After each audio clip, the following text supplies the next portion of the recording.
Travis Hunter would be my pick at 2. If I'm the Browns, Travis Hunter is my pick at 2. It's an easy decision for me. If some reason that they don't take him, if I'm the Giants and it's Shedeur Sanders or Travis, it still make a ton of sense. And I know the Geno Smith trade and contract is what it is.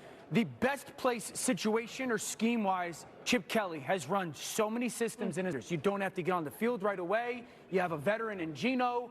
Might be able to sit for 2 years, learn, and then hit the ground running. We know there are a ton of Giants-affiliated people there, Lewis. What should the Giants do, in your mind, at number 3? Look, I think the Giants will take someone other than Shedeur. Misevaluate these players coming out of college. I'd like to give myself another cut because I am not convinced that Russell Wilson or Jameis Winston gives this team even a full year answer for 2025. Such a picture into the dilemma that these teams are facing, especially at the top. Jeremy, let's say a team does pass on Sanders, Giants, Browns, whoever it is. A lot of good in his game, so you got to know kind of what you're looking for and what you're getting.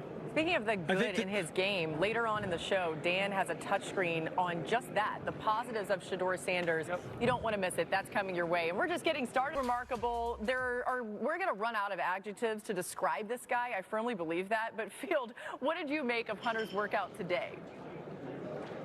First of all, Laura, it was great. I mean, Dan, the interesting thing, and Travis would tell you, he fully expects to play on both sides of the ball at the next level. In your mind, though, is he a two-way player? That's fascinating because most teams I've talked to do see him as a cornerback first. The Browns are an anomaly. If they take him 2, they see him as a wide receiver, but multiple execs have say he is fully committed not only on the physical side, but the mental side. He thinks he's capable of that. So we'll see what happens when he ends up getting like it. Now, listen, the only become a strength, and that's something I've worked on throughout this whole process. That, like, 90 seconds makes me immediately think of the Los Angeles Rams. Oh, okay. We like it. Now, listen, the only person, Tyler, whose smiles will be bigger than what Dan's just was as you were breaking down that tape is Louis Riddick, who is the president of your fan club. Louis, I'm just going to, the floor is yours, my friend. Go ahead.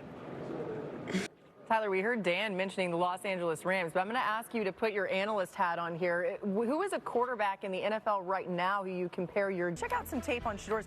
Why would teams talk themselves into drafting him? Well, he's got all-pro capabilities, seeing things pre to post-snap, and his ability to see the field is absolutely sensational. When it comes to the anticipate, and if they change, see it post-snap, and just know exactly kind of where the weakness of the defense is and get the ball out on time. I mean, that looked NFL level. I realize there's a few things that could be. The fact that we saw him under center a little bit more, you did not see that a lot at Colorado. It's obviously something that he's worked on. I still want to see him firm from some footballs, and I think that's needed to be an elite quarterback. All right, we'll see what happens with Shedeur. Thanks for a great week on NFL Live.